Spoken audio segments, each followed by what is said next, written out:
Hello, hello. How's everyone doing?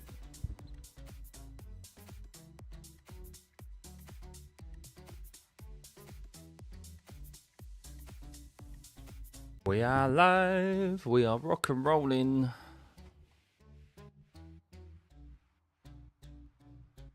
Welcome, everyone.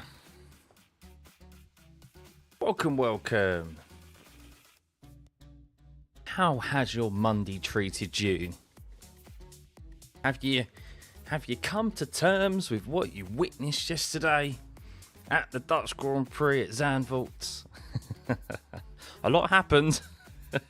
When you look back at it, a lot happened indeed. Welcome everyone, Victor. It's good to see you. Sabonga, it's Carlos Sainz's birthday today, is it? Oof. Hopefully he's having a better day than he did yesterday, eh? We'll have a look at his incident as well, and we'll review that. We've got a few things to review in this stream. So, can I not stream early if possible? Unfortunately, I can't. No, I'm back to work now. Hashtag. So, yeah, the daytime stream's pretty much gone in the weekday, unfortunately. So, yeah, I then get home from work and I have to obviously, and I want to, spend time with my daughter and get her to sleep. So, by the time I've had dinner and stuff, this is as early as I can go live. So, yeah, apologies, ma'am. It was so painful to see another Lewis collapse. Yeah, it was an easy one to make, though. Well, we'll get onto Lewis. We'll have a look at everything shortly and review, obviously, the results and every team pretty much to see where they finish, because there were some big losers, some big winners, of course, and yeah, there's incidents that I particularly want to review as well, because I have seen some people's analysis and I don't particularly agree with them. So, devastating for Lando yesterday. Yeah, out of his control. We will have a look in just a moment at what happened, well, what McLaren are currently saying. There's no definitive answer yet. I can't imagine they're going to be probably as transparent as some other teams when it comes to whether or not, or what the cause was for his of his engine failure. But some interesting words from Andrea Stella after the race as well. So, been watching the footy transfer deadline action, celebrating that Palace keeping Mark Gay right. Has that deal fallen through? Is it, Dan? Fair enough. I mean, how Liverpool, bit off topic here, but how Liverpool have been able to break the British transfer record 3 times in this same window is obscene. How they've spent that amount of money and somehow not breaking fair play rules. But hey ho. Seeing Lando crying sitting beside the track, head downwards, felt gutted for him. Yeah, it wasn't great for him, was it? Wasn't great for him. Just glad to review tonight some odd Steward announcements today. Els. Yes, after we ended the stream yesterday, it was a little bit... I've had time to look back at them, and it was just an odd day for the stewards, to be honest with you. It was just an odd day. Of course, Lewis Hamilton picked up a penalty as well, post-race, for something that happened before the race even began, which is utterly ridiculous. Yeah. Behrman actually cooked in the race. He did very well. Had a brand new power unit. Not to take anything away from him, but that's why he started from the pit lane, is that he had a brand new power unit. They changed the setup on the car, and it massively worked for him, of course. So Liverpool didn't spend with slot year 1 and then sold players, annoying as it is. Okay, if that's what it is, so overall their net spend is not that much. Fair enough.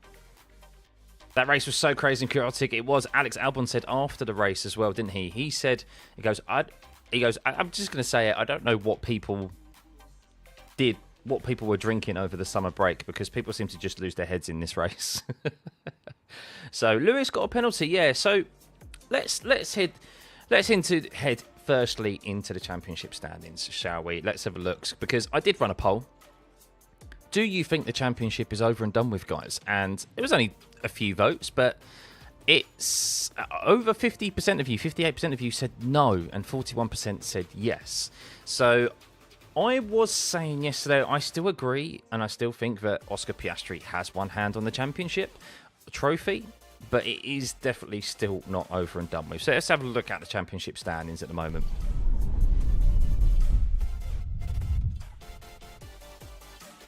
Right, so here we are. As you can see, Oscar Piastri, 25 smackaroonies yesterday. and nil points for Lando Norris. And yes, rather than that gap being 16 points yesterday, if Lando Norris finished second, because he was 9 points behind, and 7 points added onto that is 16, if my maths is correct. It's now 34 points, and importantly for Piastri, why that is massively a big deal is, of course, it extends his championship lead, but it puts a race win, a race-defining moment, or a DNF, basically, between him and his teammate with only 9 race weekends remaining. So, yeah, there's still 3 sprint races to go. Is there 3? No, I think we've got 2 left. We've got Brazil and Qatar, unless I'm missing one there. But we've got 2 more sprint race weekends have come in as well in Brazil and Qatar. So there is still points on offer there. But we've had this discussion, and the reason why a lot of people are saying, is it over already? Mathematically, no, it isn't. But the reason why is because the form and the results don't lie. But Oscar Piastri has been very consistent this year. He has finished... His worst result has been in Australia, where he finished 9th. Other than that, he has finished 4th at worst. So super consistent. And the McLarens arguably are going to be 1-2 in the majority of the races. Yes, Max can get ahead at the start of the race, as we saw yesterday.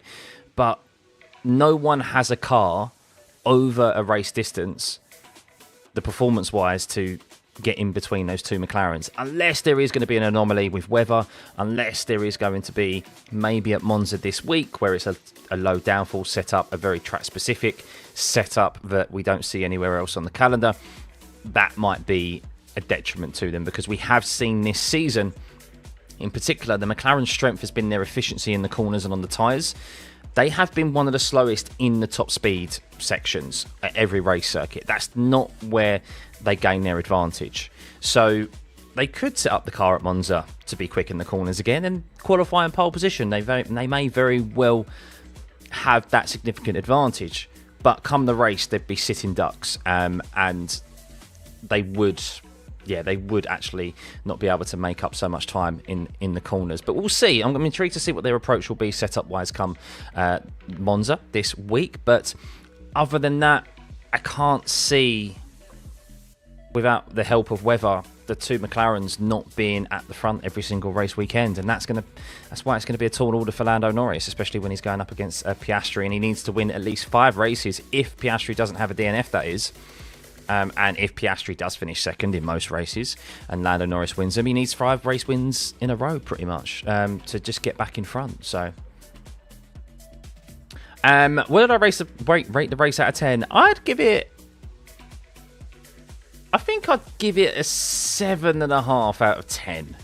I don't think it was as good as what everyone was making it out to be. It was more so the carnage. But I also think the safety cars got in the way of a decent race in itself because of the lack of strategy that occurred. And we didn't see that alternate strategy play out with Lando maybe going on to the 2-stop, with the reduced pit stop loss time as well, because of the increase of the pit lane limiter, the pit lane speed that they could go there. So yeah, in a sense, it was really good. It provided us some carnage, and that always provides us with drama. But it also ruined a good race for us as well, I think, in the same instance. So, as much as I'd love to see Lando wins the champs, I feel like it's over at this point. Well, never say never. Stranger things have happened in F1, and yes, the logical fault is that Oscar will see this through now. However, Sebastian Vettel, as people have been rightly quoting, in 2012, I think he was 31 points behind. I think it was 2012. He was 31 points behind with 5 races to go, and he won the championship. So that is definitely possible, and obviously Lando Norris yesterday handled it very well, but no doubt he would have felt that yesterday, massively felt that in that moment. So we've got a sprint at Austin. There we go. So we've got 3 sprint race weekends. There we go. So there's still plenty of points on offer. You think it's definitely in favour of Piastri now? It's definitely in favour of Piastri, yep. But if Piastri has a mechanical failure or just a DNF, then it swings back into contention. Yeah, I wouldn't bank on a DNF. You can't bank on a DNF if you're Lando Norris. I mean, it is still ultimately in his control. He can still win this championship if he digs deep, if he wins enough races between now and the end of the season. that is still within his control. So he has that mindset as well, but he is going up against a driver who has been considerably more consistent than himself throughout the duration of this season. Hence why he now finds himself 34 points in the lead. So, and if Leclerc just stayed the car where it crashed, it would be a red. Probably would have been, yeah, to be fair. I heard it's customary to change power unit at Monza. Extra painful for Lando. He must have just pushed it a bit too far. So let's have a look at that, shall we? And I have seen some... So let's have a look at this article. This is from the race. And now we still don't know exactly what the reason was for that engine failure in the McLaren. So supposedly, McLaren have said it isn't anything specifically to do with Mercedes in itself or the power unit that they supplied them. So make of that what you will. But Andrea Stella said something afterwards in an interview where he said, we've identified an issue on the chassis side of Lando Norris's car. That's intriguing. We'll do a full review before we go racing again in Monza. This is the first technical problem for the team after a long run of faultless reliability. So he says, we have some initial indications based on the data, but in fairness, we don't have full proof of what has happened on Lando's car. So he's going to refrain on any speculation about, is it a problem on the chassis side or is it a problem on the engine side? And the reason why would the chassis side be relevant? Well, if there's something wrong with the chassis that is causing considerable vibrations throughout the car, then internally in particular, that's going to put stress on parts in the engine. Something may come loose, something may fail catastrophically within the engine, and that's maybe why they, as I said, I thought maybe it might be a cooling issue, but that would make sense as to why there were no messages to Lando about calling off, back off, we need to save the engine, etc, etc, because we do hear those radio messages in the past. And the race have said here they understand it was a minor part failure that caused an oil leak, which sensors picked up and triggered an engine shutdown. So the smoke coming out of the car was oil, and Lando did say on the radio, he goes, I think I can smell oil. So that would potentially make sense. One of the reassuring aspects for Norris's McLaren is the discovery is that if the engine shut down because of a problem elsewhere on the car, there is a higher chance it did not suffer any damage, making it less likely that another power unit will be brought into his pool. So yes, he will not potentially have to take a 10-place grid penalty at Monza. So we will see if that is going to be the case. But hopefully we get full transparency from McLaren and we get information onto why that engine failure occurred or that engine shutdown occurred. Racing at tracks like Zandvoort was just ridiculous. These regs have failed since the end of porpoising. Yeah, the cars, simple as the cars are too big, they're too heavy, and they're too well developed now that they throw off too much dirty air. The issue that these regs were supposed to solve, go into the ground effect era to reduce the dirty air window behind the car, the dirty air wake, has failed miserably. The FIA, unfortunately, have allowed the teams to go wild pretty much with their configurations and the development of these cars. And the first season was really good where we got really close racing. We had cars going 5 wide almost, 5 abreast up the hill into turn 3 at the Red Bull Ring. We saw Max eventually in Red Bull develop well and become the dominant car in the first year even. We did see a lot more closer racing and cars following each other for a lot longer period of time. And that's because, yes, there's less dirty air thrown off. But now we've got to the point where these cars are the quickest in F1 history. Great over a single lap, which is why qualifying is so close and so interesting to watch. But when it comes to the actual racing, it's worse than what we had in the last year of 2021. I actually think when you look back at it, the racing that we had throughout the grid in 2021 was really good. And it was just typical that we unfortunately had to change to these new regulations. So yeah, the 2026 regs will be a welcome relief, I think, for us fans who want to see closer racing. Because Lando said afterwards that he needed really 8/10 advantage to overtake his teammate in equal machinery on equal tyres. And that's why really yesterday it was always going to be... we saw Lando just couldn't get into that DRS of Oscar. He just didn't have enough on his tyres, on the same age tyres. Because of the safety cars, they pitted the same lap every single time.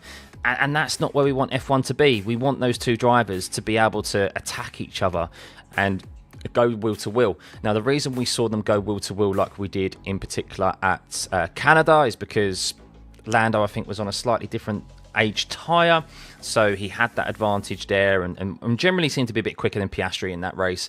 And then in Red Bull Ring, the DRS, there's 3 DRS zones there where it's you need, I mean, if you're 7/10 slower at the Red Bull Ring, you can stay within the car ahead, to the car ahead with that 3 DRS zones. That's how big of an advantage it is. So that's why we saw close racing there. At Zandvoort, we don't get that. So, are there normally more DNF towards the end of the year as teams concentrate on next year development? Yes, and of course, as parts have all done more mileage, you see more gearbox issues, you see more engine issues. Yeah, for sure. And we probably will see more DNFs towards the end of the year as well, because as you said, they're not going to be focusing on paying out for a new engine to put in the car. They're going to be thinking about all of their resource into next season. So, I wonder what the amount of safety cars, had there been none, there would be less race time. There would have been more race time. And would Lando have finished the race before the mechanical failure? Oh, sorry, if there had been none safety cars, if there had been more safety cars, or if the safety car had been out there longer, yeah, he potentially would have finished that race, because he was only, 5-6 laps from the end. Wasn't long. Any part failure that results in catastrophic failure is not minor. Well, this is it. It's not. It might not necessarily be catastrophic failure. They're saying here that the engine went into shutdown mode. It's like how your road car goes into limp home mode. So limp home mode is basically it limiting the performance of the car to ensure that you do no further damage to your car. That's what limp home mode is. It's really frustrating. Sometimes there's no issue with your car whatsoever, but it's detected something that isn't quite right, and it's like, no, we're limiting you. We don't want you going 70 miles an hour, 100 kilometers an hour down the motorway. We want you to just limit the revs and get home so that you can sort this issue out. And that's exactly, by the sounds of it, what arguably Lando Norris's car did. And I think Lando Norris, every F1 car actually has a limp home mode still. But this has clearly gone into full shutdown to protect the engine, because it's detected a serious fault in the car, and an oil leak is a serious fault, as we saw from the smoke coming out of the rear of his engine. Do I want to break down the rookies' performance so far? Like, do I think Antonelli or Behrman were taken to F1 too early? Yeah, we'll get onto those. We will get onto that. I'll tell you what, let's touch on it, shall we? Because, I mean, do we need the next 9 races to give Rookie of the Year? Do we need to give him... Can we just give it to him now? Because I think barring maybe 2 podium positions from Bortoleto in the next 9 races, this man, what a turnaround after the first race of the season, where he didn't even get to race, crashed on the formation lap at the first corner. I mean, round of applause, and on merit as well. This is not with respect like Ollie Behrman, where he benefited from 3 DNFs. He benefited from Carlos Sainz and Liam Lawson having their incident.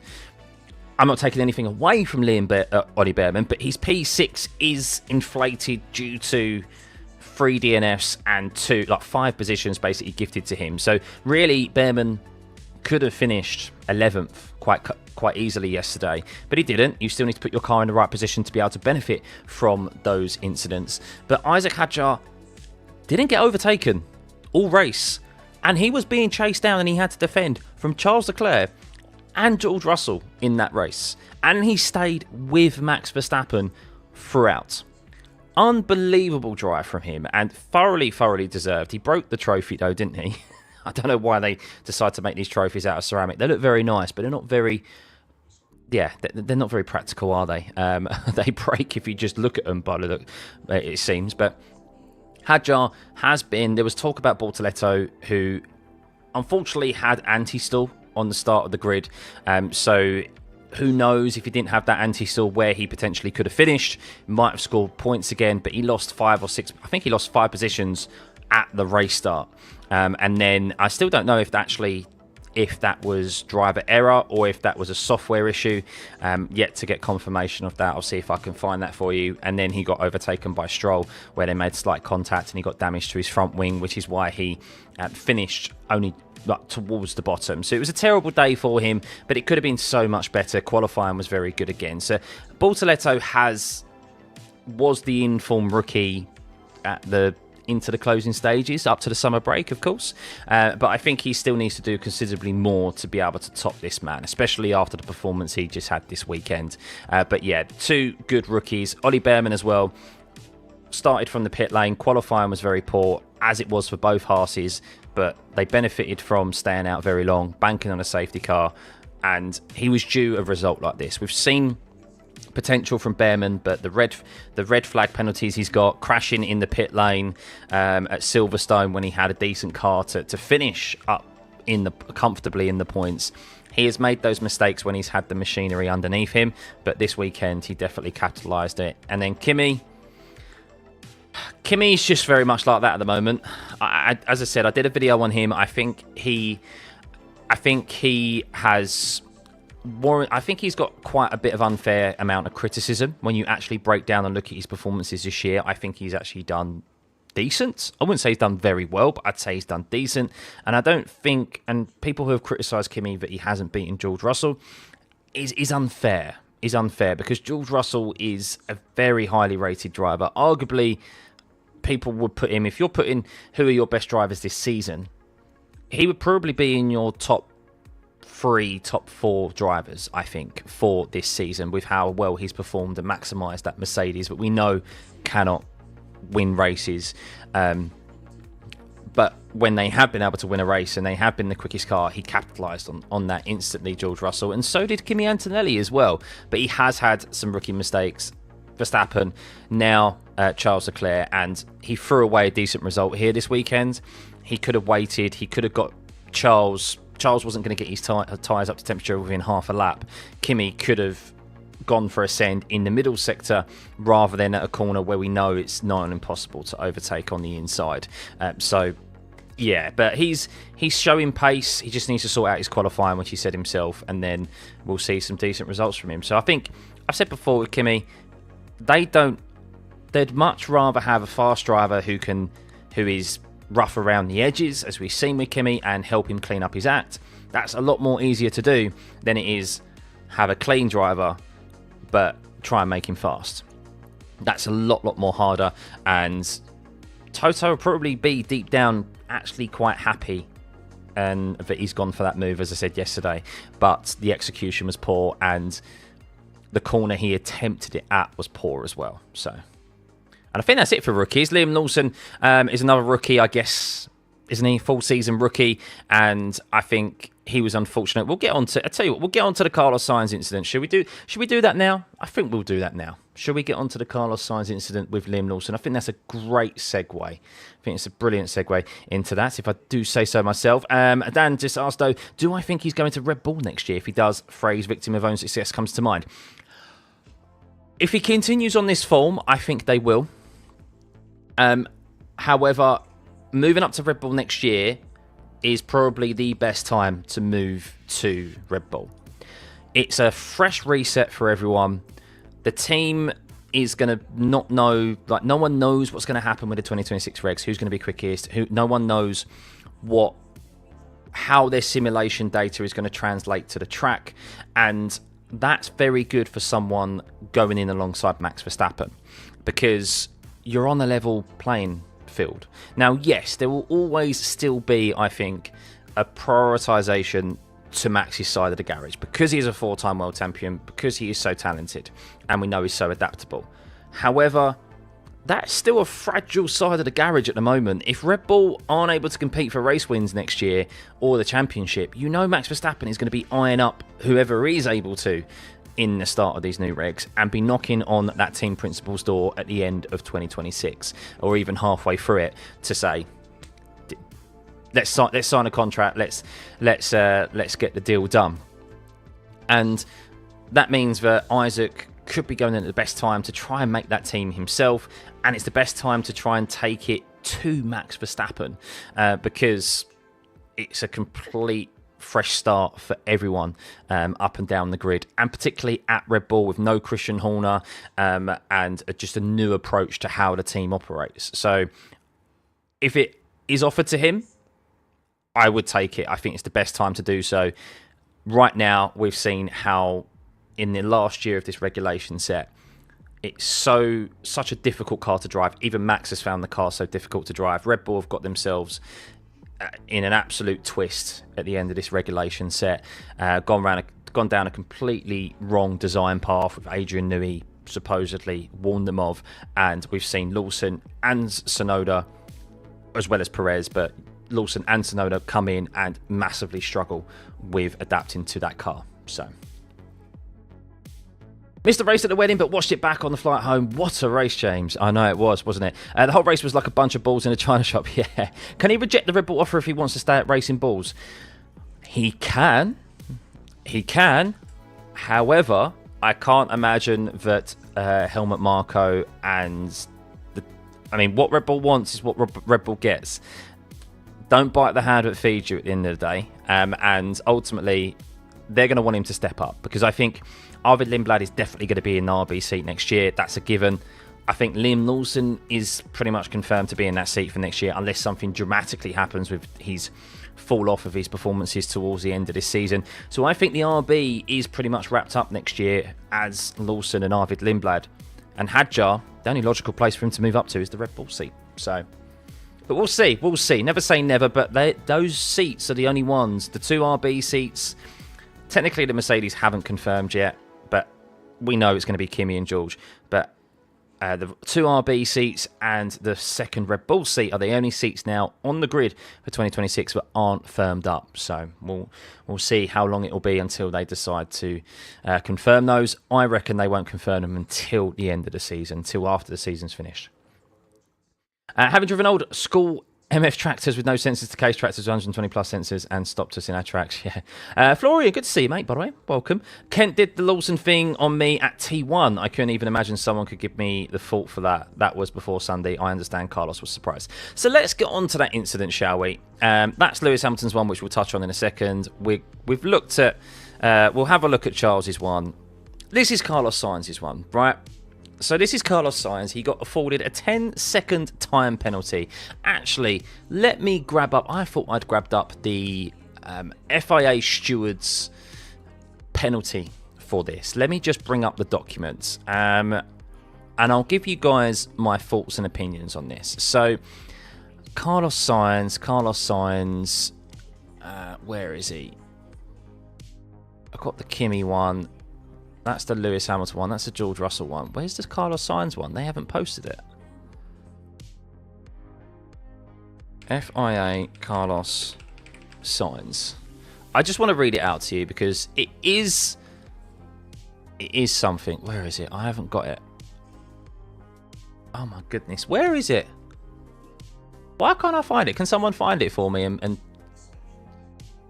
oh my goodness. Why is it always just the one... FIA document.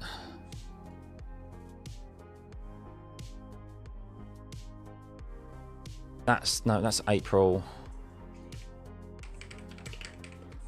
I thought I had everything prepared. Clearly not.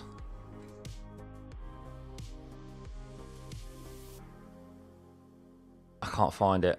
Absolutely cannot find it. This is unbelievable. Why have they not got it on their Twitter page? They normally post it on their Twitter page. You sent it in Discord. Thank you. Absolute saviour. Florian, where have you sent it? I haven't got it. Where'd you post it? Where did you post it?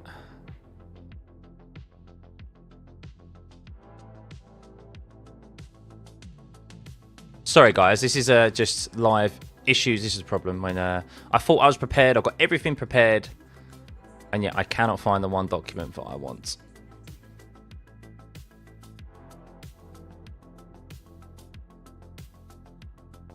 So they've got Ollie Behrman. They actually haven't posted it on their Twitter page. That's wild. Yeah, that is wild. They haven't posted it on their Twitter page. There we go. Got it. Lovely. Thank you very much. Thank you. Right, here we go. This is the documents. So, causing a collision with car 30 at turn 1. So Carlos Sainz went around the outside and made contact with Liam Lawson. However, we'll get on to why the contact actually occurred in a second, but he received a penalty because they said he was attempting to overtake Liam Lawson on the outside of turn 1. His front axle was not ahead of the front axle of car 30 at the apex of turn 1. That is correct, because the racing rules, which we'll have a look at in a second, the racing guidelines, shall we say, with being ahead at the apex, the rule that I don't like, that is factually correct. And then we considered that car 30 had the right to the corner, which is Liam Lawson. Therefore, car 55 was wholly or predominantly to blame for the collision, and he received a 10-second time penalty for it. So, I agree with the first statement, yes. However, Carlos Sainz did not make contact with Liam Lawson. Liam Lawson made contact with Carlos Sainz, because on the inside here, while I cannot show moving footage of this, what he did is that he is on the inside. This is at the safety car restart, by the way, so tyres are not up to temperature, bearing in mind. They're on the hard compound tyre as well. And what you can't see, or what you can maybe see, and it's the shame that I can't show moving images, but what you can see here is that there's the Ferrari of Charles Leclerc, I think it is, right in front of Liam Lawson there. And what happened is that as Liam Lawson is going through the inside of that corner, and as he's starting to apply the throttle, Charles Leclerc's Ferrari swings back in front of Liam Lawson. Now, that, no doubt, has given him a wash of dirty air. And he has, as a result of that, with the cold tyres as well, he has a little snap of oversteer. Easily done.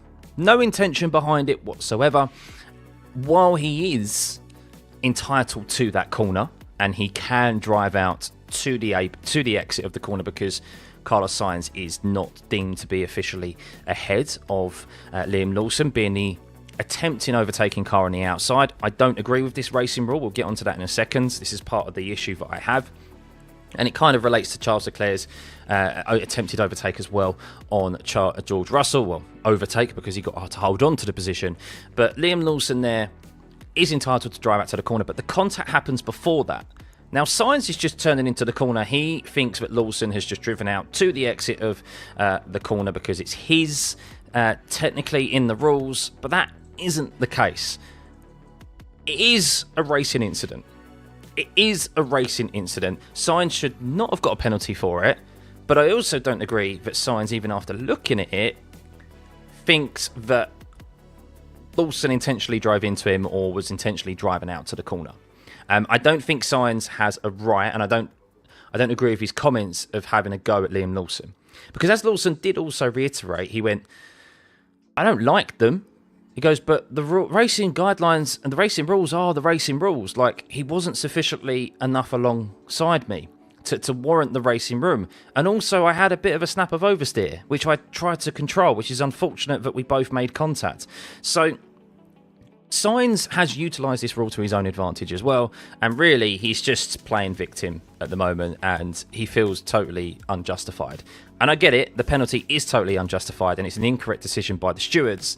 However, Sainz also shouldn't be having a go at Lawson, because the rules are the rules. Have a go at the rules, not the driver utilising the rules as they are written. Because otherwise you're going to get taken full advantage of and find yourself in this situation more often than not, because you're not entitled to racing room. So that's, if you want to go gentleman racing, that's great. That's what we personally want to see as race fans. But that's not how the rules are written. Max Verstappen gets so much credit or praise is the right word, for knowing the rules like the back of his hand and utilising them to his advantage compared to those that don't. And yes, this is what we've always feared would happen with Max at some point, but he's always come up against drivers who have backed out.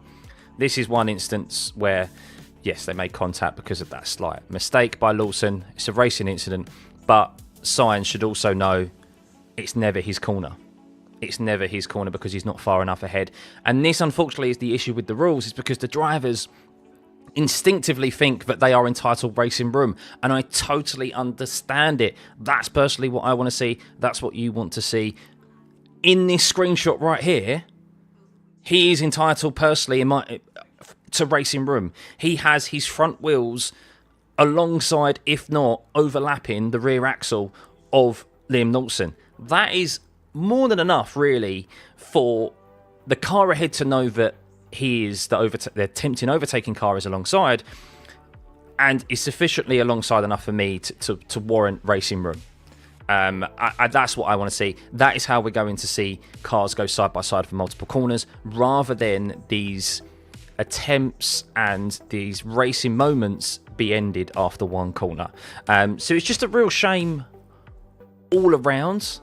Carlos Sainz's anger is misplaced at Lawson. It should be at the racing rules, and he should look to try and get those altered and speak to George Russell and speak to the racing drivers, as he is a leader of the Grand Prix Drivers Association. So yeah, it's just a real shame, because this is what everyone has been saying for so long about these rules, is that only F1 operates this way. No other motorsports, at least I think, no other motorsport operates this way. That still picture in front of you, I totally get why Carlos Sainz thinks he should be given room, but that's not how the rules are written. Agreed racing incident. They don't even say 55 crashed into 30. They say 55 tried to stay on the outside and a collision occurred. I mean, it's clearly no one's fault. No, exactly. And it's not Lawson's fault. It's not Sainz's fault. And it's just the nature of a safety car restart.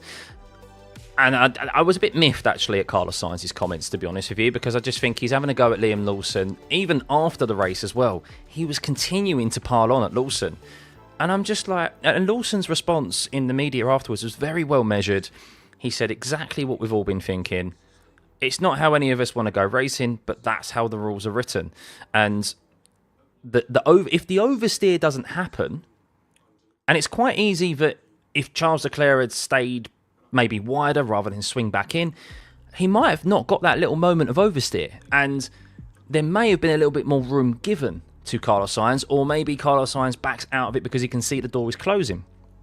But it's the actual snap of oversteer that it causes the contact, unfortunately, and causes them both to have those punctures. Considering next corner is right too, he probably didn't even have a chance. Races with no overtaking, undertaking, or driving in the wet. Yeah, love the rules. It's terrible, isn't it, at the moment, especially with how the cars are. So this is why you miss Kvyat, the dive bomb king. I think the new rules are making it worse for all drivers. They are, Amber. It's not racing. It's not racing at the end of the day. Florian, you said if they don't want the outside racing there, they have to get rid of the banking. I mean, what is there for? Yeah, exactly. So did Carlos actually have a talk with the stewards after the race, as he stated in his radio? So he tried to, and they said, we don't want to speak to you right now. Now, many have surmised, which is terrible. We'll talk about Piastri shortly, Dusko. We've got some incidents to get through first. People have surmised that one of the reasons they didn't want to speak to Sainz is they were still wanting to deal with... they were still dealing with Lewis Hamilton's penalty and analysing the data for that, which he eventually got a penalty for the moment before the race.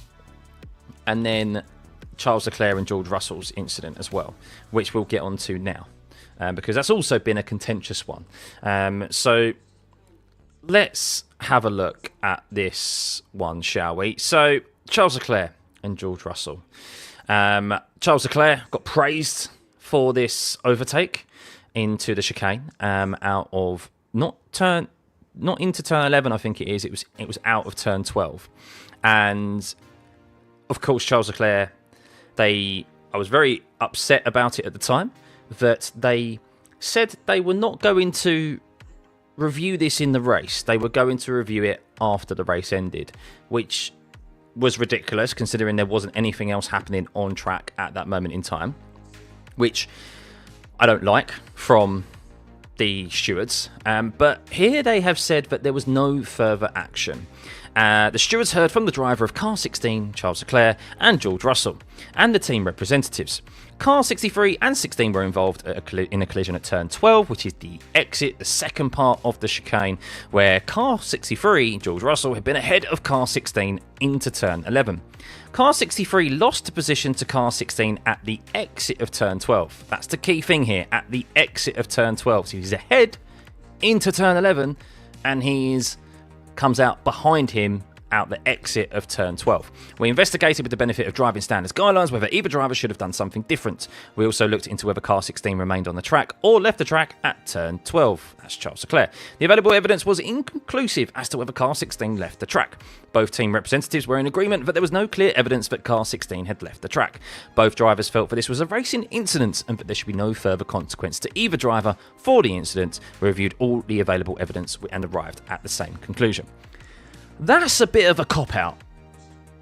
That is a cop-out from the stewards, because we know Toto Wolff said after the race in post-race interviews that we don't want Charles Leclerc to get penalised for what happened at turn 12, because one of our drivers has taken him out, and we don't want Charles to have a grid penalty because he's DNF'd and he wouldn't be able to serve this penalty in the race.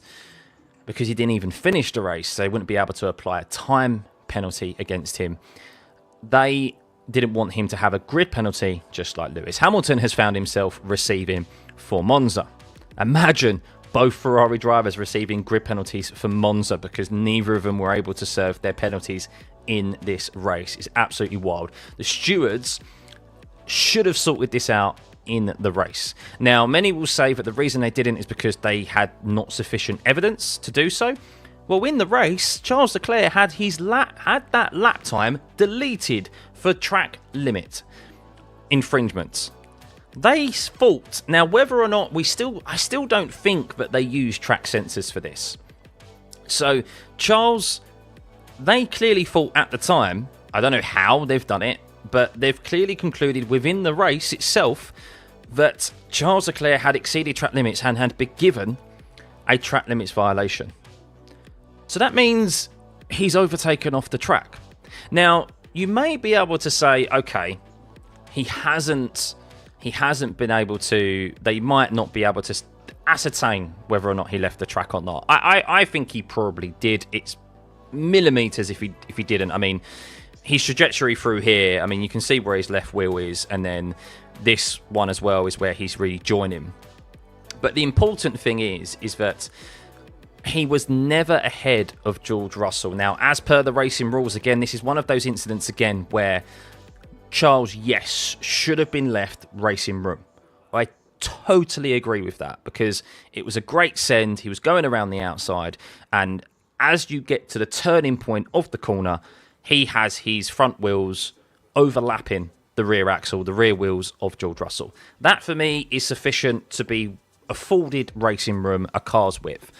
I agree with that. However, as we've just analysed the Carlos Sainz and Liam Lawson incident, that's not how the racing rules are written, which we'll have a look in a second, the racing guidelines. And he never had his front wheels. You can see here, this is George Russell's wing mirror.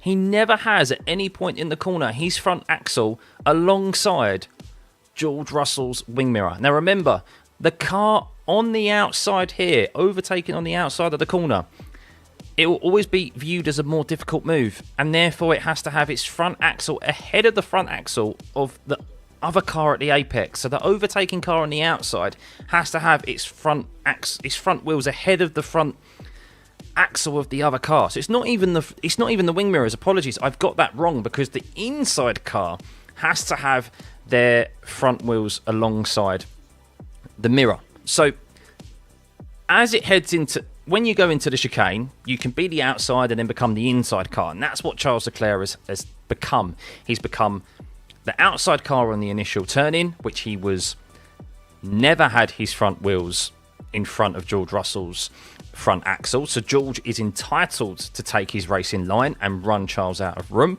And then what Charles has done, he then becomes the inside car, where he's not entitled to any room anyway because George Russell, as we've just touched upon, and then he still doesn't have his front wheels as the inside car alongside George's wing mirrors. So there's, in my opinion, reading that and interpreting it, there's at no point in this move where Charles Leclerc should be afforded racing room. And whether he has made an overtake off the track or not, he rejoined the track and made contact with George Russell, and George Russell technically has caused a collision, and he should have received a 10-second time penalty for it.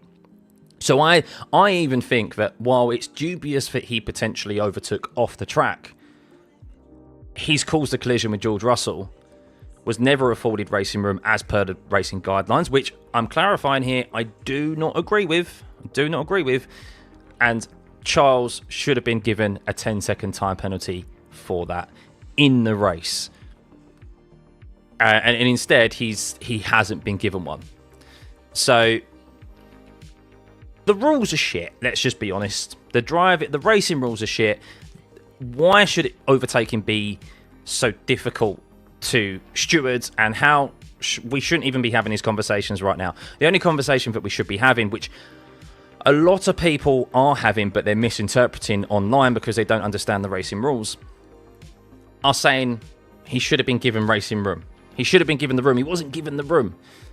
But he was never entitled to the room at any point in that section of corners, in that overtaking move. It was ballsy for him. We want to see attempted overtakes like that. And people have compared Charles's move here to Oscar Piastri, I think it was the season before, at this very corner, where he was afforded racing room. However, he got alongside Oscar Piastri significantly more heading into turn 11, the initial entry of the corner, and that's why Piastri saw it. He left racing room, and Charles didn't even have to drive off track, whereas George was more so ahead into this and arguably caught out by Charles, and then he has used the rules to his advantage. It's Charles to back out of it, and Charles hasn't, and that's when then he had that floor damage. So hope that all makes sense. Bit of a rant there as well at the same time, but that's my analysis of it. I hope it does make sense. But ultimately, it shouldn't be like this. But we want to see these attempted overtakes. We do. But there isn't, as per the racing guidelines, as I've shown you, there was at no point in that overtake, in that sequence, into turn 11 and then into the subsequent inside of turn 12, where Charles was afforded racing room. The only time he gets his front wheels alongside, you can see here, the only time he gets his front axle really alongside those mirrors is when he's actually in the side of George Russell, which is past the apex of the corner. So, yeah. If Charles didn't DNF, there's possibility that he'd be getting a penalty. 100%, yeah, they'd apply a they would, yeah, because Mercedes probably would have pursued it as well. They felt a bit sorry because Kimi had taken him out of the race. Toto said that. And he also would have had that penalty applied on his end of his race time or in the next safety car, if there would be a safety car, you know. So, yeah, he would have been given a penalty. Would he have been given a penalty in the race? It would have been applied at the end of the race because they already stated way before he had his incident, they stated they were going to review it at the end. So that was a max move from Leclerc. Yeah, in this period of rules, he should have gotten a penalty. But if you remember Abu Dhabi 21, Lewis cut the chicane 2, no penalty, but good racing from Charles Leclerc.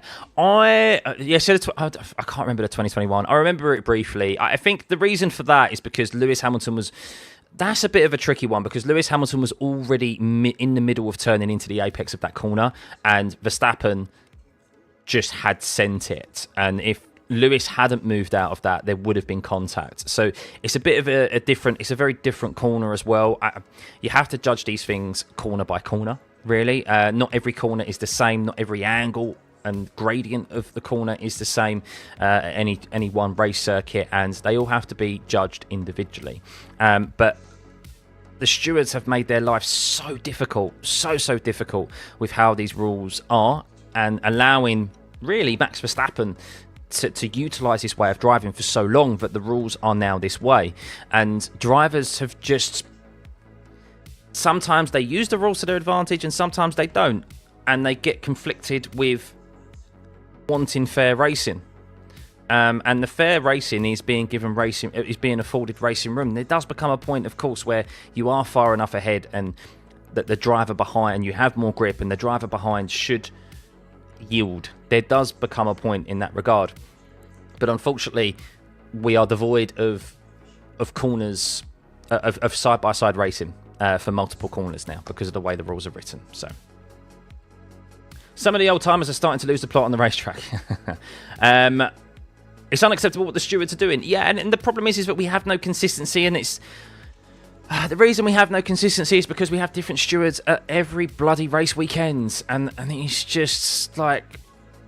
At least have the same, like, maybe 6 stewards that you can rotate in and out of every race weekend. And in that way, at least you've got some that maybe step in if someone's ill or whatever. And you've then got a more consistent...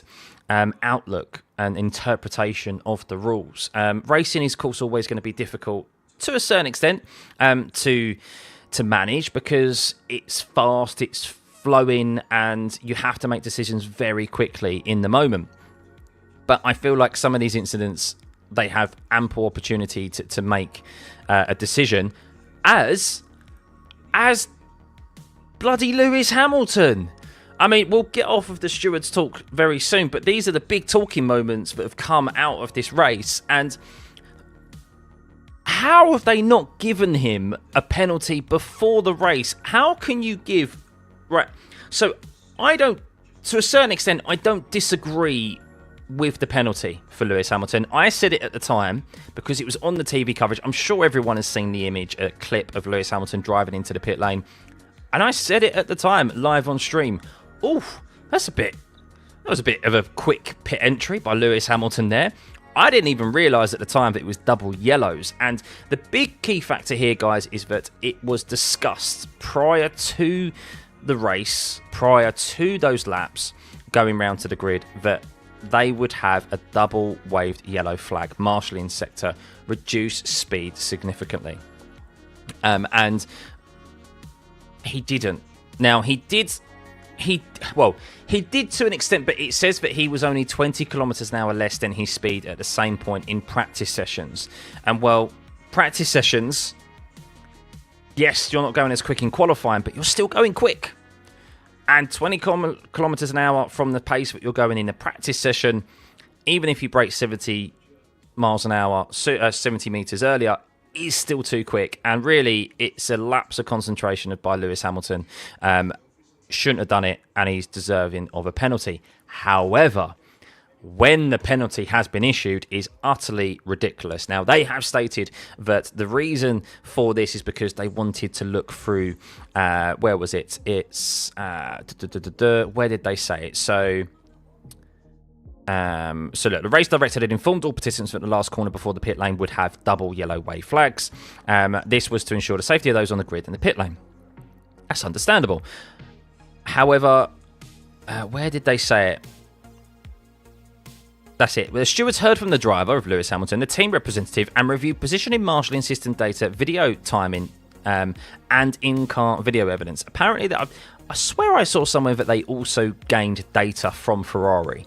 So they waited to get the data from Ferrari as well, which means they had to wait after the race, which then means he was deemed at fault and will be... because he DNF'd and because they can't penalise him for his race result because he already DNF'd, he receives a 5-place grid penalty for Monza. His first race at Monza in Ferrari, in front of the Tifosi, and they stated this should be a 10 grid place penalty, but because he did make an attempt to reduce his speed, but it wasn't sufficient enough to reduce his speed, he receives only a 5-place grid penalty. So the actual penalty itself, I don't really have too much qualms about, but the timing of it is utterly ridiculous. The ending of the 4th paragraph. 1, 2, 3...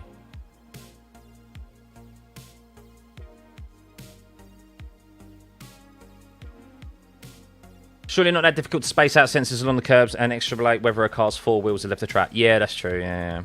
We also requested a team to provide us with their telemetry data. Oh, there we go. Yeah, so... 1, 2, 3, 4... Am I counting this wrong? Oh, yes, there we go. We also requested a team to provide us with their telemetry data. All of this took some time, and this decision was delayed as a result. Surely you had enough data. Surely you had enough data. I can see it on bloody multi-viewer. If I wanted to, the speed that he was entering into turn out of that corner and into the pit lane. Speed alone, I can tell you whether that was too quick or not. Even the TV coverage, it clearly looked too quick. And you have so much more data available than everyone else. You don't really need, I think, Ferrari's data to have that. They should have given a penalty to him first, and then Ferrari can appeal it after the race and appeal the race result or something. I don't know. Do you know, it's absolutely ridiculous. And now he heads into Monza with a 5-place grip. And that's the reason why Mercedes said because Kimi took Charles out of the race, they didn't pursue the penalty with Charles Leclerc, with George Russell, because they didn't want this. It's just absolutely, utterly ridiculous from the stewards. So much favouritism. Every race is different, and there should be people who are used to racing in that position of FIA. Like you said, changing stewards for each race would probably help.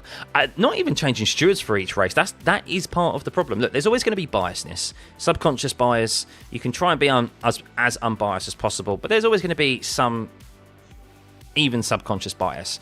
However, we have no consistency. That's the problem.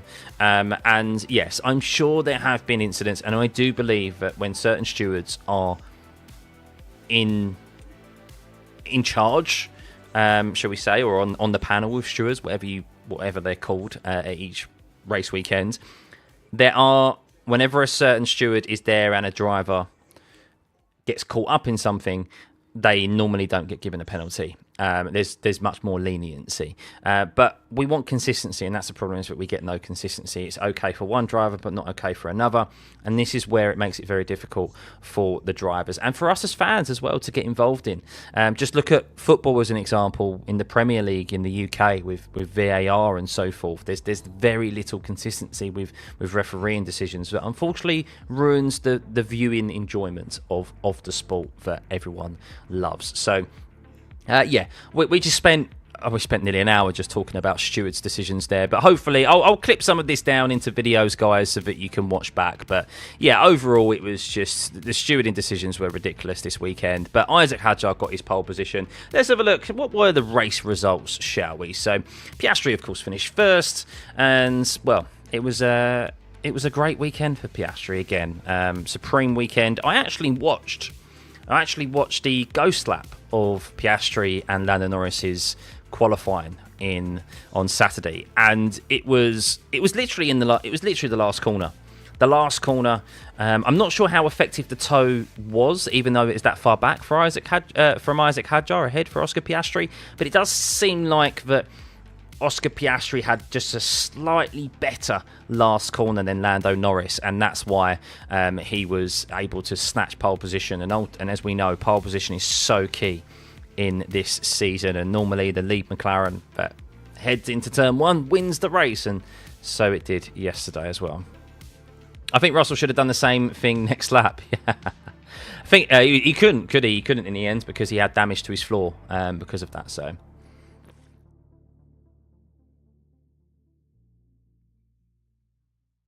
Wing Gus are key too. I mean, that may have been one of the reasons why. And that is I've said this before. I said it yesterday. That is a genuine reason as to why Lando might have not got pole position.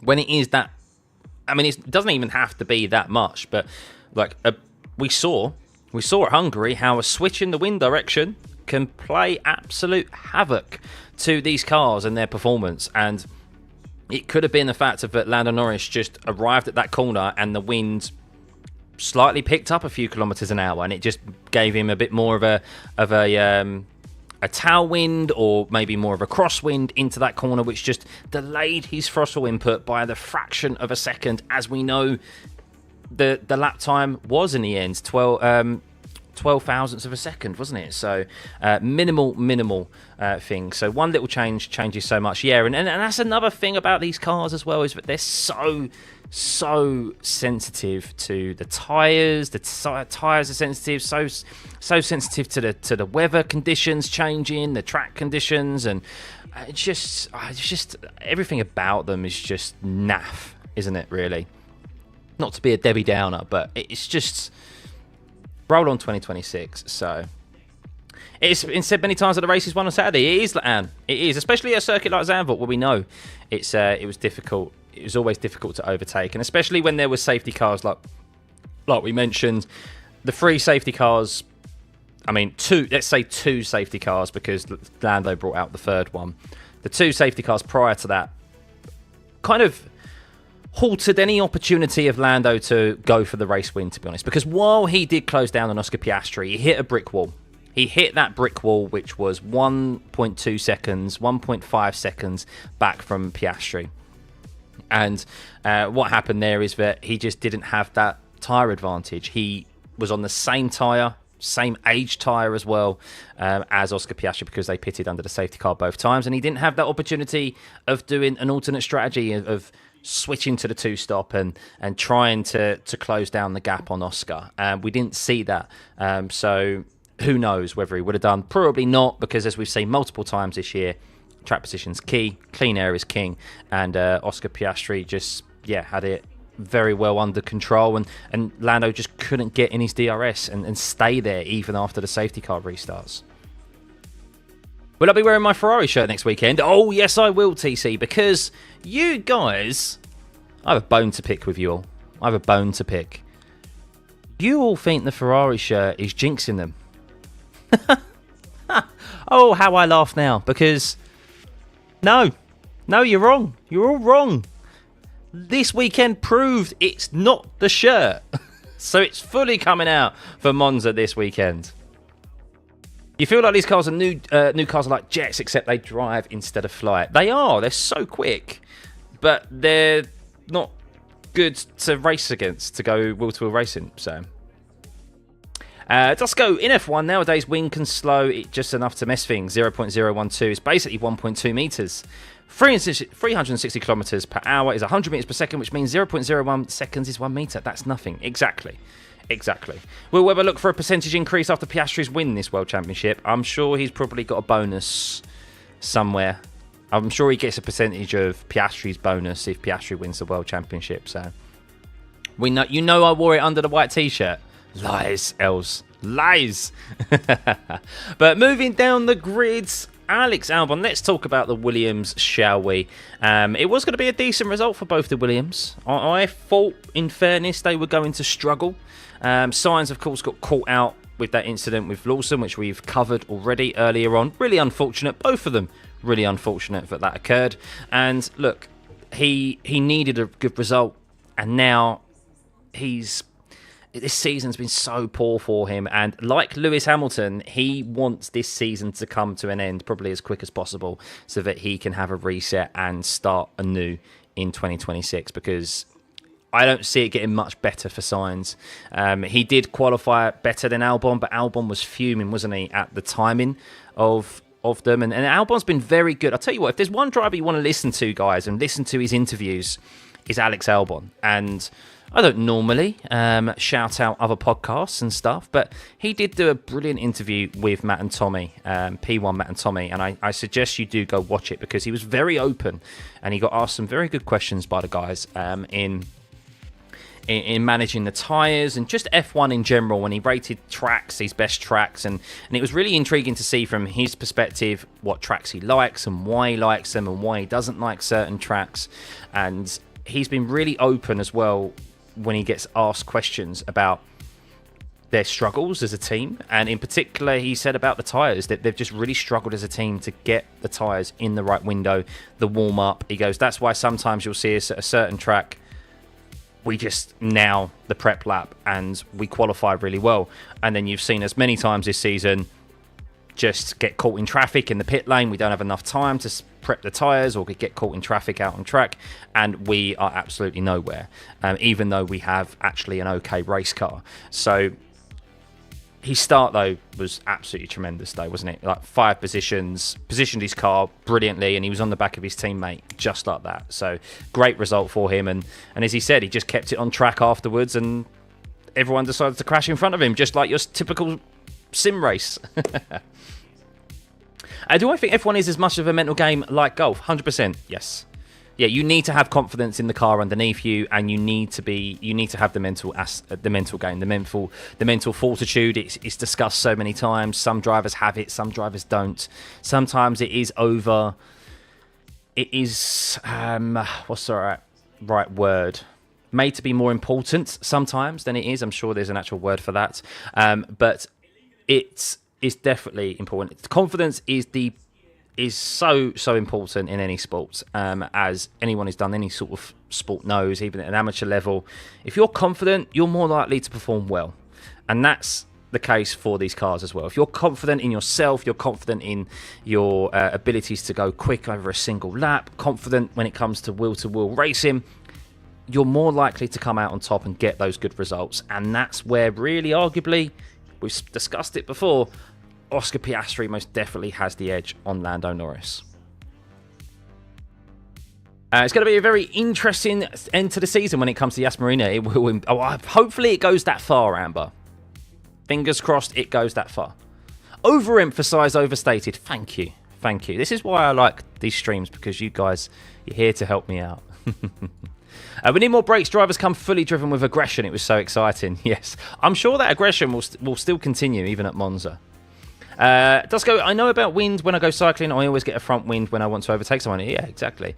Yes, wind did make a big difference. My truck and trailer was a happy camper with a tailwind, not so much coming back into a headwind. And that's also something as well where we was a bit... I don't know what a southwesterly wind is at Zandvoort, but it would have been helpful if we had a headwind down the start-finish straight, because that would have provided us more overtaking as well. It would have made the DRS more efficient, because if you're heading into a headwind and then all of a sudden you're opening that big rear wing, as the teams are running more downforce here at Zandvoort, then they most definitely will be at Monza. It makes it more effective, and you don't need to be as close coming out of the last corner to gain. So, how competitive do I think the 2026 cars will be with no ground effect, or will it be McLaren show again? I think it... Look, no one knows, but I'm hoping, and I do think it will be more competitive. It will be more akin to probably what we saw at 2022. The cars are not going to have as much ground effect area, as you said. They're not going to have as much dirty air. That's the primary factor as to why we don't see as much close racing. And that's kind of been the aim of the previous couple of regs, as particularly this set of regulations, was to reduce the effectiveness of dirty air, because that's why teams can't follow, and that's why we can't overtake. You hear it repeated so often this season that the drivers need a 7/10 advantage, over half a second advantage on the car ahead of them to be able to overtake. Now, you may be a full over a second quicker in clean air, quicker than the car ahead, but because the dirty air is that effective in throwing your car off its game, it's so difficult to overtake, and that will be the aim of the new regs, of course, to make the cars a lot more competitive, run closer. And normally in the first year of regulation set we get that. However, we don't always get that at the top end. Normally one team gets it right over the rest of the field, and that's what I'm hoping we don't get in 2026, is one team dominate and get it nailed on. We get a couple of teams right, so that at least we have two teams fighting for the championship and multiple race winners as well. You finally watched the F1 movie last night. I was quite impressed by the story. I haven't seen it yet, TC. I haven't seen it. I haven't had the time to watch it yet, so we'll do soon. And you like to see Albon swap with Antonelli for this year. Russell versus Russell in the same cars would be interesting. Antonelli could learn the craft in a Williams. Yes, so I'm intrigued to see Alex Albon. There has been talk, actually, guys. Well, we mentioned earlier on about Isaac Hadjar, didn't we? We mentioned about will Isaac Hadjar move up into the Red Bull seat? Maybe he won't, because I did see somewhere, and I think Alex Albon still has connections to Red Bull. I could be wrong now, unless that's now come to an end, but there was talk about Alex Albon maybe even being in line for the Red Bull seat next season. So I'm sure he would most definitely take it. And I said at the start of this year that this is a make or break year for Alex Albon. If he gets absolutely trounced by Carlos Sainz, who's coming into a brand new team, brand new power unit, then that's kind of not career over for Albon, but that's any hope of an opportunity into a top team again gone for him. But he has performed very well and trounced Carlos Sainz this year, which has also made Sainz's performance probably worse as well, because there's more pressure on Sainz to perform and keep up with his teammate rather than the other way around. And I mean, that's what he's probably, I think that's like Albon's 6th top 5 this year. I think he's had an extreme amount of top 5s this year, and he's still in P. He's actually, if you look at the championship standings, Alex Albon is 64 points. He's equal points with Kimi Antonelli. So he is driving his way this year onto the radar of maybe some of those at Red Bull, if they don't want to promote Isaac Hadjar and keep him in that RB seat. So next race should be interesting. Max is favourite to me with the extra straight line speed Red Bull has, but Ferrari also be in the mix at a track, but McLaren has weaknesses at. I do think that the McLaren are not going to be able to run the car in their peak state. That they have an advantage in the corners, and they have overall the best downforce package. But this is a track where we run the lowest downforce spec of the season. We know Ferrari always brings a super duper Monza spec because it's the one race of the year that they want to win, as they did last year. The McLarens will still be quick and they'll still be up there, but I'm intrigued to see how they set up the car. They're going to have to trim some downforce off of that car, and no doubt it will still be fighting for pole position, but I think it'll be a lot closer. Dare I say it, will it be something akin to what we saw in Canada, where we see, yes, Max up there, the Ferraris up there? That's what Lando Norris would be hoping for, of course. He'd be hoping for himself to get pole position, and for other drivers, other teams to put positions between him and his teammate. But of course, he still needs to put in a performance as well to ensure that he's not on the receiving end of that. But yeah, Monza's going to be a bit of an outlier, I think. And that's where, yeah, Lando needs to take advantage to try and close the gap again now on his teammate. We have Cadillac coming next year, Amber. How do I think they will do, Bottas and Checo? I think they'll do all right. I think they'll do a decent job. I don't think they're going to light the world up, to be honest with you. But I think it's the right decision for Cadillac to take the two experienced drivers like that. And then in a couple of years' time, once they've helped solidify the team in F1, I think they'll look to bring in some youngsters, or a youngster alongside one of them. Maybe they'll keep one of them, drop the other one, whoever that is. I don't know, whoever is the better performing driver, or whoever brings the most money. And then they'll bring in Zach Crawford or someone else who's maybe younger and a bit more exciting. I don't think he'll go to the last race this year, Dusko. I think Piastri will have 26 points before the last race. If he has 34 now, he'll have 26 before the last race. But next year, I expect a banger. Yeah, I really hope it goes to Abu Dhabi, but I don't think it will.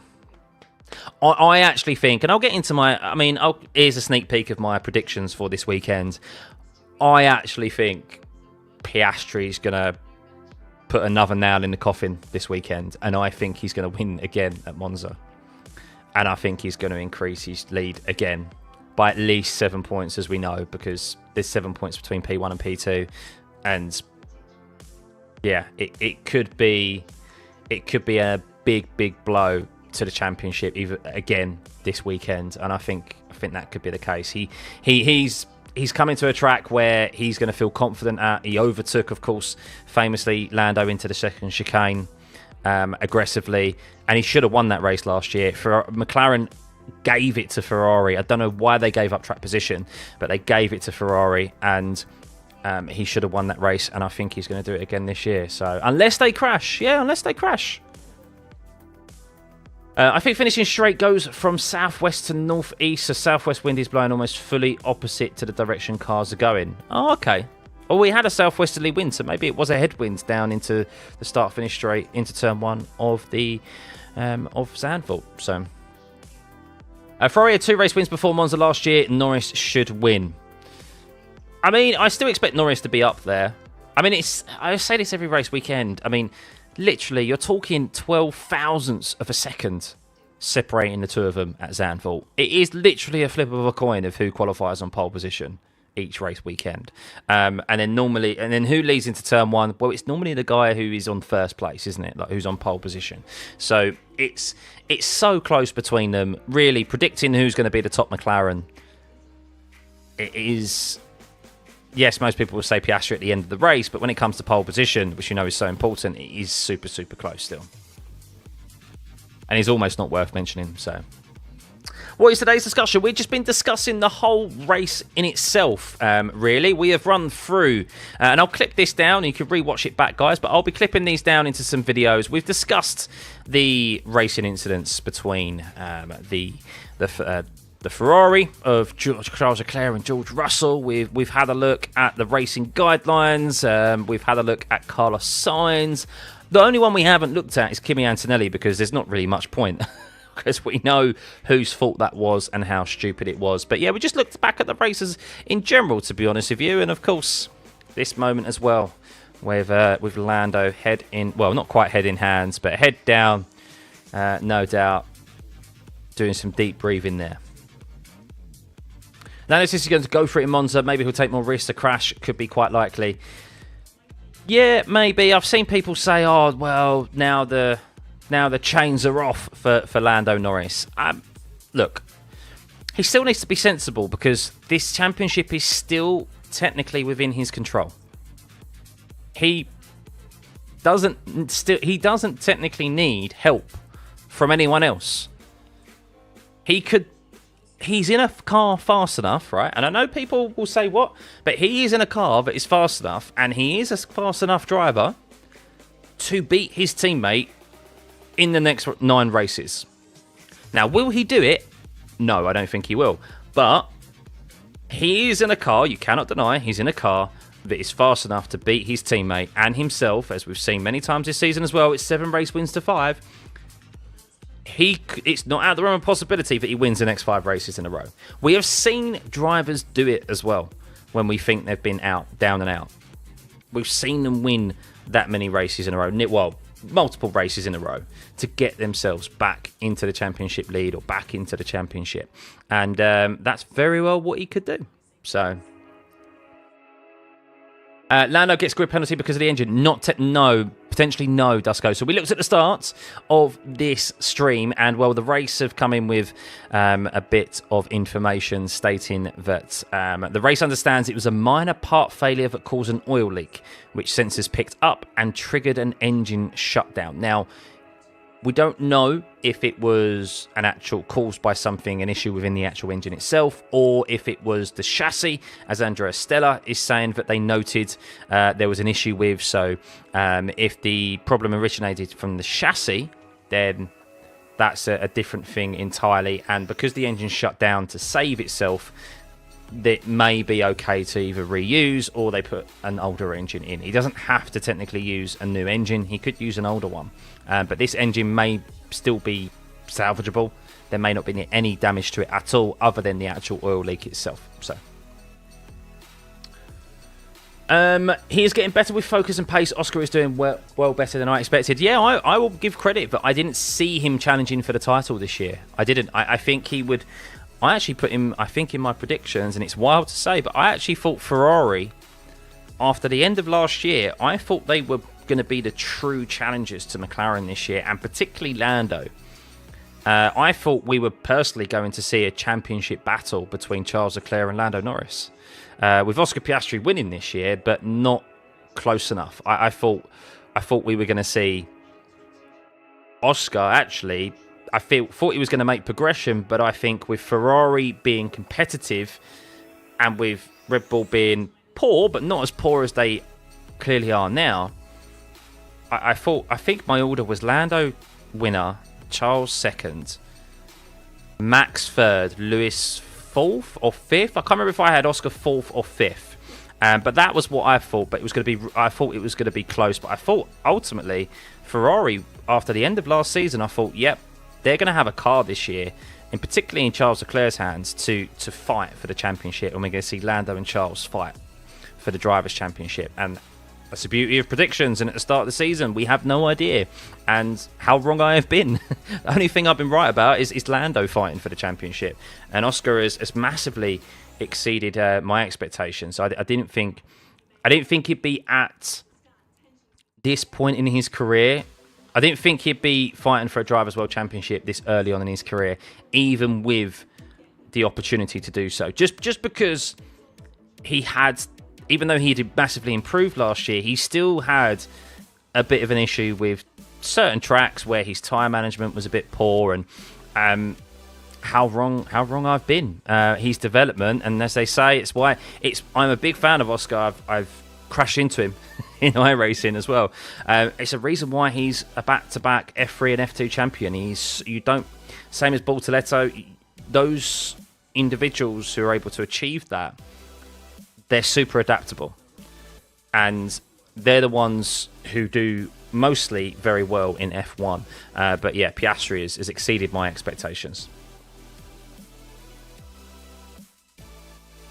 Why have Leclerc and Russell given us the most diabolical wheel-to-wheel battles this year? First moving under braking in Hungary. Well, it comes from Charles's side. Yeah, Charles has been very... I tell you what, Charles has been very much on the edge. I've got a suspicion that from what I've seen from the past couple of races, I think Charles and George are going to have a big moment before this season's out. But Charles is so on the limit in relation to moving under braking and moving late to defend as well. Like the one after that initial incident, down the next straight, which was the start-finish straight, Charles moved very late, and it could have been, it could have been an airplane crash. And I think that's going to happen before the season's out between the two. I think there's definitely some needle between them when they come out on track, for sure. There's definitely some needle between them. I mean, it's 2 races in a row where they've actually made contact with each other. What about the elephant in the room, Alex Palou? I just don't think any team will ever give an IndyCar driver a fair shot in F1. Just don't think they will. You've also got to remember that these teams while a lot of them are still paying the teams and the academies for the privilege to be a part of the academies, there are some drivers in the top teams in particular that have had a lot of resource put into them, and they're more likely, the likes of Red Bull, Mercedes, McLaren, they're more likely to put their time and effort in those than they are look at IndyCar. And that's not me sticking my nose up at IndyCar whatsoever, but I just think they're never going to be given a fair opportunity at it. And I think that's partly why the super license system is there. Yes, it's there because of they don't want obviously youngsters, and like it was Max Verstappen. It was put in there for Max Verstappen basically. But it's also there to kind of protect the teams a bit, to be honest, and have a monopoly of how they want to bring their drivers through from the junior formulas into F1. And it's also how the FIA wants their junior setup that they own, because IndyCar isn't owned by the FIA. Or managed by the FIA, sorry, and set up by the FIA. They want that pathway to be through their system and not someone else's. So it's also their super license is also there to protect that system as well, that they're in control of. And IndyCar, they're not in control of it. So Frivasaur misled everyone thinking all of us he's got a good car this year. Yeah, Ferrari is a crazy one. Don't know what happened to them. They just took the wrong development path, didn't we? So some of us, including me, told last year that Oscar was going to crash, but it's not super unreal. Yeah, it's not disrespect either. RB, it's not disrespect at all. I think it was a logical. If you looked at all the data, you saw that Oscar's growth, he was on the up, but with the experience of those around him and with the expectation of that, yes, while we think that McLaren are definitely going to be the team to beat, with Charles potentially having a championship winning car, with Max still there as well, I don't think anyone expected this massive. I didn't expect Red Bull to be winning the title, but I didn't expect them to be this bad, and I don't think anyone expected that. And I don't think many expected Oscar's growth to be as large as it has been. And that we've all been pleasantly surprised. So, my pleasure, Gary. My pleasure. New Zealand must be morning for you. I love talking F1, guys. I love talking F1. So yes, if you've just tuned in, apologies if you've missed any of this stream. I will be clipping some of these moments down into videos. I will be doing a preview video tomorrow. We head to Monza. I think that's pretty much it for the race. I mean, we have discussed others. We spoke about Alex Albon. Behrman we have kind of already spoken about because we spoke about the rookies earlier. Lance Stroll, by the way, a great strategy call by Aston Martin on his side of the garage. Not so much for Fernando Alonso because he ended up finishing behind his teammates. But Lance Stroll, a great drive from him, by the way. Credit where it is due after crashing on Friday and crashing on in qualifying. Tsunoda finally scored points, but I mean, look. Behrman, Stroll, Alonso, anyone from Albon downwards, they massively benefited from basically what in effect is like almost 5 DNFs. You had Norris, Leclerc and Hamilton, and then you had that incident between Lawson and Sainz where they went from 6th and 7th, I think it was, or 7th and 8th at the time, to a lap down. So that's 5 positions that everyone from Albon to Ocon and even Colapinto gained as a free. But ultimately, you need to keep it on track and you'll reap the rewards. So will Albon manage to overtake Antonelli in the championship? I think he will. Yeah, I think he will, to be fair. And you also got to remember, if we just move that championship standings back, Alex Albon has DNF'd in 4 races this season. He had 4 races in a row where he didn't finish. So Albon could comfortably be on 80 or 90 so points at the moment. He could be really not that far behind Lewis Hamilton in the Ferrari. Was it 3? Okay, 3. Well, even so, 3. I mean, he could comfortably be ahead of Antonelli right now. He wouldn't be up with Hamilton, but yeah, that is still a significant, as he was on a good run of form as well. So Hadjar is Rookie of the Year thus far. Yeah, I mean, unless he massively falls off a cliff and then Bortoletto has a stonker of the last 9 races, I think, yeah, he's Rookie of the Year, 100%. When you look at the circumstances as well of how his season began, everyone loves a comeback story, don't they? Everyone loves that, where they're in their low moment and then they overcome adversity and an embarrassment and so forth, because it was an embarrassing moment for him. He will say it himself. It was an embarrassing moment for him to go out like he did in Australia, but to lift his head high and to just get on with it and put in the performances he has done, and that is just a highlight of his season at the moment. And as this says here, he is only the 5th. He's the 5th youngest Formula One driver on the podium. So that is only 4 other drivers have been younger than him who have got on the podium. So yeah, that is a massive, massive achievement for him. But we head to Monza next week, guys, and well, let's have a look. Yeah, I don't think there's anyone else really I don't think there's really much to mention about anyone else. Alpine were pretty poor.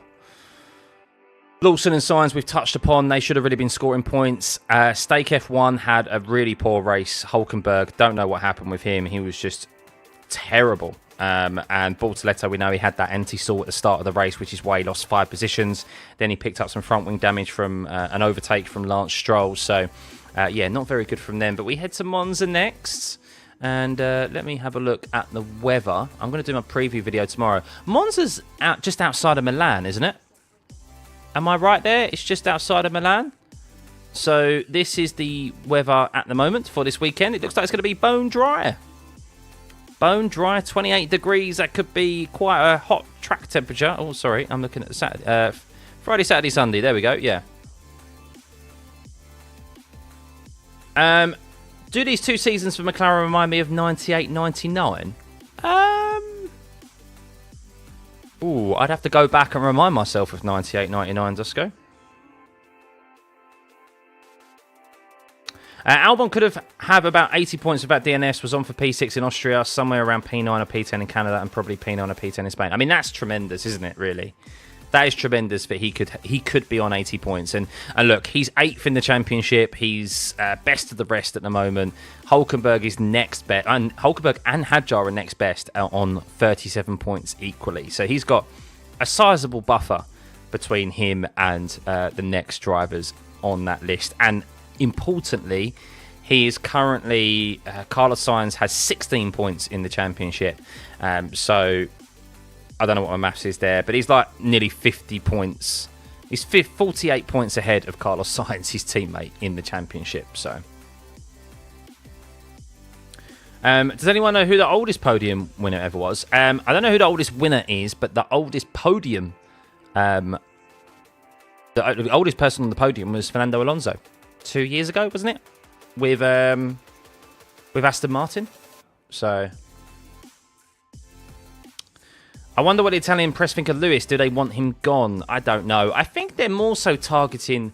I think at the moment, the Italian press are more so on the backs of Ferrari as a team and the direction they took with the development of the car, and just still like the strategy issues they have, the communication issues they have. I think the drivers, for the most part, have been getting a bit of a buy from their performances, from their lack of performances. I think Lewis, of course, has received criticism, but yeah, they're a bit more lenient on Charles and Lewis, and it's more so pressure on Fred Vasseur and the team as a whole. Albon has quadruple the amount of Carlos's points, yeah. Fangio, we're really going that far back. Oh, yeah, Fangio was racing like in his 50s, wasn't he? Completely different era, though. But in the modern era, the last like 30-odd years, I think, since I've been alive, I think that's Fernando Alonso at the top. But yes, weather report for this weekend, guys. I will, when I do my video tomorrow, I'll get an accurate weather report for you. But yeah, Friday, only a little bit of rain in the morning, it seems forecast. Saturday and Sunday looks to be very dry, bone dry at Monza. So no wet races, it seems, at Monza at the moment. However, there is thunderstorms and thunder warnings or something in Milan at the moment, not far from Monza. So whether that reappears by the weekend, who knows? But yeah, we will see. Remember Villeneuve and Schumacher? I don't remember 97, Dusko. No, I was 6 years old. I don't remember that. I remember watching highlights of it as I got older. But yeah, I don't remember Villeneuve and Schumacher. I think they are hurting Lewis and not helping him. It's not his fault. This is not like him. I think the team as a whole are just a bit... Ferrari just have made a terribly poor car. Simple as we know. And Charles is trying to overdrive it. It doesn't suit Lewis Hamilton's style. He's struggling with it. He's had issues with communicating with his engineer. He's had a lot of hurdles to try and overcome. And yeah, we know Lewis Hamilton. We spoke about drivers' mental fortitude and is confidence important for a driver, as it is for other sports like football and golf. 100% it is. And Lewis Hamilton is one of those that he wears his heart on his sleeve, and he's very much a confidence driver. If he has any doubt in the car, he is going to get in his own head. And as we've seen, the comments, like this set of regulations, has just completely destroyed any confidence that he has in his ability as a driver. We've seen flashes that he still has it, and I still think Lewis Hamilton has this, and people will call me a Hamilton apologist or whatever, but I always back up my opinions with logic, and well, at least I try to. And my logic is that these regulations, in particular with Lewis Hamilton, have not suited the way that he drives, his driving style. Now, yes, he should be able to overcome that, but sometimes you can't. And as you get later on in life, it's a lot more difficult to adapt.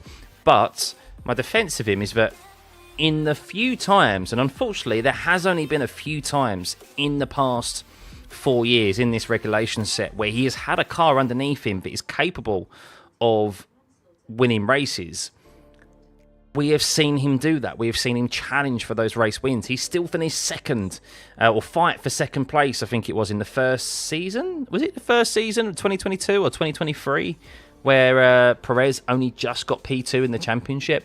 So there have been moments where the car is in that right window, that narrow window that unfortunately Mercedes have struggled to find, and Ferrari as well, although they fundamentally have a poorly developed car that if they run it the way that they want to run it, it's going to get DQ'd. He gets results. But I do also think as well when it comes to qualifying, with these cars, with how peaky these tyres are and how sensitive they are, and other drivers have complained about this as well, he has struggled with the prep laps and the preparation of the tyres when it comes to qualifying, and that's why his tyres are never in that right window when it comes to qualifying, and that's why he got out qualified by George Russell so often. We expected him to be out qualified by Charles Leclerc because he's coming into a new team with Ferrari, but that qualifying issues have still carried over because of that. And 2026, the tyres are getting slightly smaller. The whole thing is a reset, and he could, I'm not saying he will, but he could fare a lot better, and I'd expect him to fare a lot better than as he has done in these regs. 2023 for P2. There we go, 23.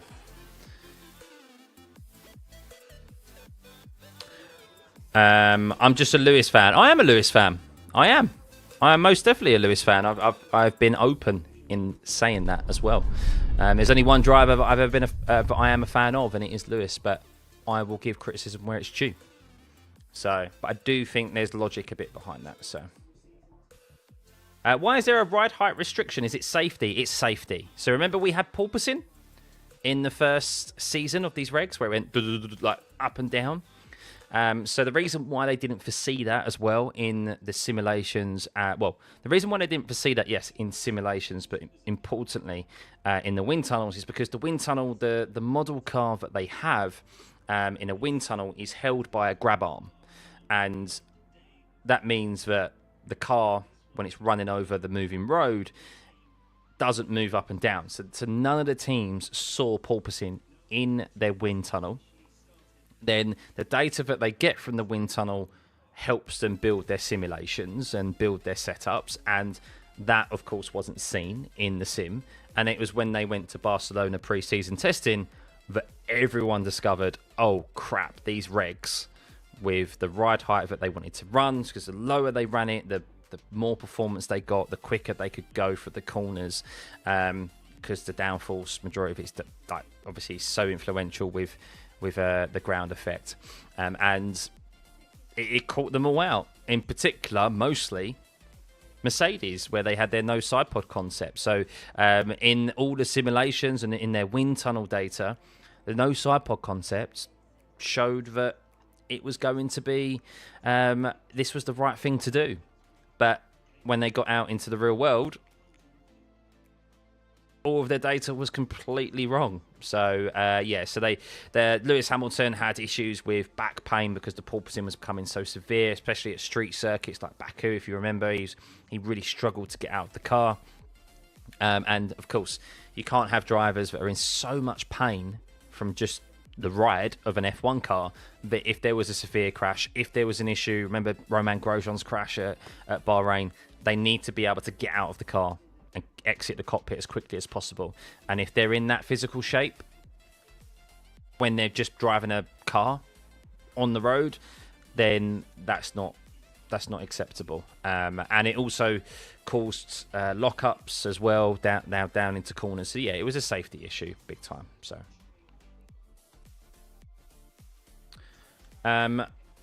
Leclerc will be a 2026, 27, maybe even 28 champion, but definitely 26. Next year is our year.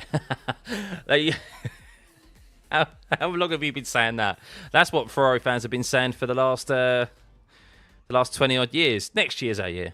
Next year's our year. No, next year's our year. Have faith to Fosi fans. You have commitment like no other. But yes, guys, that is it for... Oh, Gavin, you're just tuning in. But yeah, I'm just about to end the stream, buddy. We have come to the end of our debrief.